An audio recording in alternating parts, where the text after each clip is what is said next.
Tinchlikmi? Og'zing qulog'ingda. Farhod aka, mehribonlik uyidan qo'ng'iroq qilishdi. Esingizdanmi?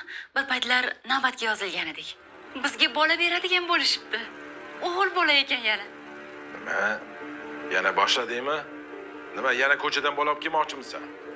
O'zi bitta ona yetimchang yetib ortadi. Nimaga ko'chadan bo'lar ekan? Navbatga qo'ydirganimda rozi bo'lgandingiz-ku. Nima? Sen mehribonlik uyi ochmoqchimisan? Balki uyimizni ko'chadagi qayerdagi bir yetimchalar bilan to'ldirmoqchimisan? Farhod aka, o'zingizni bosing. Yetimni boshini silash savob-ku. Ko'p gapirma. Uni ota-onasi bolani tug'dirib tashlab ketsin. Men boqib olaymi? Bilib qo'y. Menga umuman bu bolani keragi yo'q. Tushundingmi? O'zi mana bu yetimchang ham yetib ortyapti.